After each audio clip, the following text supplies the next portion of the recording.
Բարի երեկո Աստծո ժողովուրդ։ Ժողովուրդ ջան, մենք այսօր գտնվում ենք Աստծո տան մեջ, եւ սա Աստծո մեծ ողորմությունն է։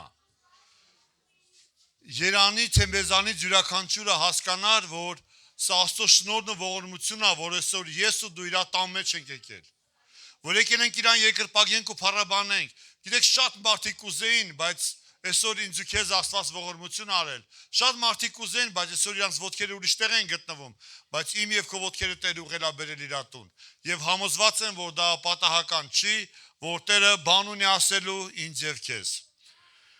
Գիտեք, այսօր մտածում եմ, ասում եմ, մարդուս բաժինը ինչ է այս երկրի վրա։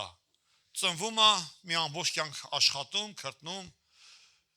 երեխաներ մեծացնում, վերջում ինչ բաժին ունի, ստեց ինչ է տանում իր հետ։ 4 հատ տախտակ։ Իտո փթում ամնում հողի մեջ էտել։ Լավ, որն է իմ բաժինը ստեղից։ Գիտեք, Երեմիան իր ողբերգության մեջ, երբ որ ողբն էր գրում, մի հատ ինքը համաձայնչեր էս մտքի հետ, ինքը մի հատ լավ բան ասեց։ Ողբ Երեմիա, ուրեմն 3-րդ գլուխ 24 խոսքը։ Իմ բաժինը Տերն է,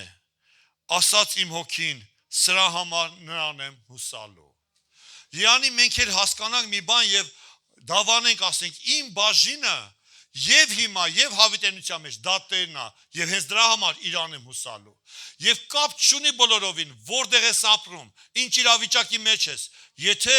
քո բաժինը Տերն է եւ եթե դու իրան ես հուսացել, Տերը ամոթով չի թողալու, որտեղ շարունակության մեջ ասում է. բարի է Տերը իրան հուսացողներին։ Սկզբից ինչ ասենք, Տերն է իմ բաժինը, ես նրան եմ հուսալու եւ շարունակության մեջ բարի է Տերը իրան հուսացողներին։ Թույլ տվեք շարունակեմ այն անձին, որ նրան որոնում է։ Եթե մեկ այսօր Տիրոջը որոնում է, բարի է Տեր իր համար եւ Աստծո խոսքը ասում է անպայման գտնելու է Տիրոջը։ Իսկ Տիրոջը գտող ամեն բան գտել է, համաձայն ես իմ հետ։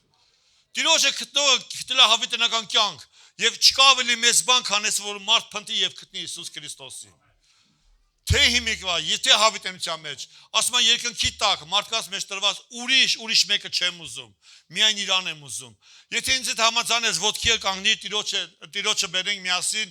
իր ողջ փառքը տան, գոհությունը բերենք մեր սրտի, որ այսօր եկել ենք եւ ինքն էլ այսօր ստեղ է, մեր սրտերի հետ խոսալու եւ մեզ օրհնելու։